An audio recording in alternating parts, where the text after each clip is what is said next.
Alright, so we were just watching this video by Pastor Anderson about how Jesus wore pants and not a dress.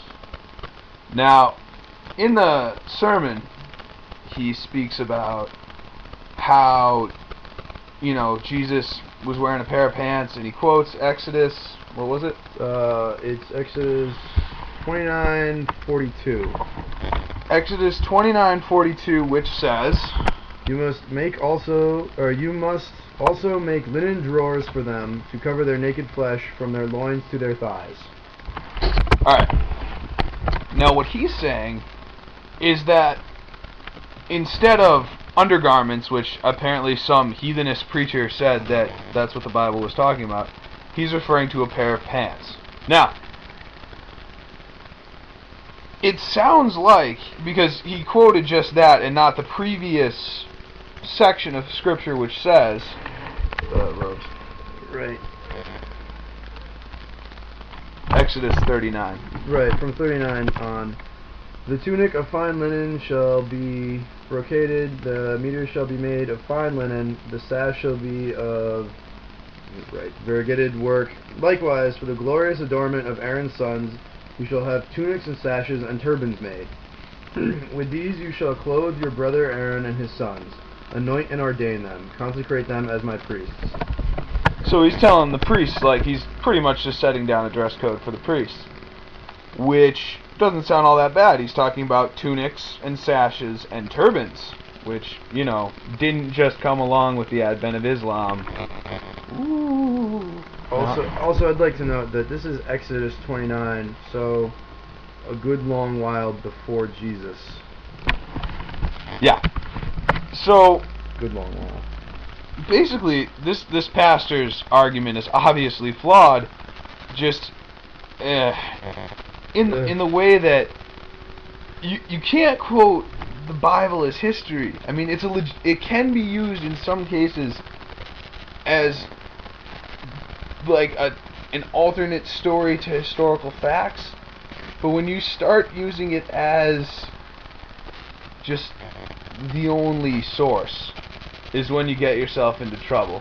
And that's what this man appears to be doing here. And while I'm sure he's very well respected, you can't just say that, all of a sudden those darn Muslims came along and started wearing dresses. Shit, now we got dresses. I mean, it's a known fact that they wore open cloaks, not dresses, just open tunics, because that's the way the garments were. They had the same thing in Middle Eastern Europe. How many? Or in Middle Ages Europe, I should say. How many images of Jesus show him wearing pants? How None. many times does he ever get... I mean, we are talking about paintings and stuff that are made well after his death, but yeah, they never show him wearing pants, to the best of my knowledge, unless it's satirical. Yep. And you have to go back and actually look at history, not just the Bible, but historical books and historical records of clothing. I mean, both of us are historians, and we know that through the evolution of clothing, I mean, if you talk to someone who has a PhD, there are people out there, PhD in fashion design, fashion history. They'll tell you that old age Middle Eastern, like BC Middle Eastern cultures, they wore, they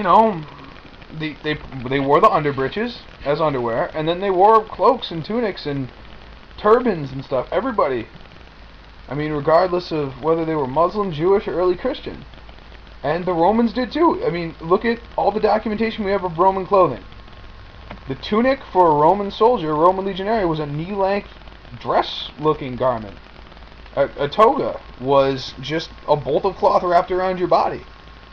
So to say that all the Roman occupiers of Judea at the time were walking around wearing, I'm not going to say dresses, but a garment that resembled a modern dress. And that the rest of the Jews were, no, they're walking around wearing pants and sport coats.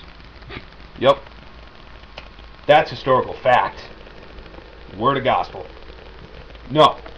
They were wearing the same things. Same togas, same tunics, same everything. Now, if you want to disagree with that, okay. You're right. Yep.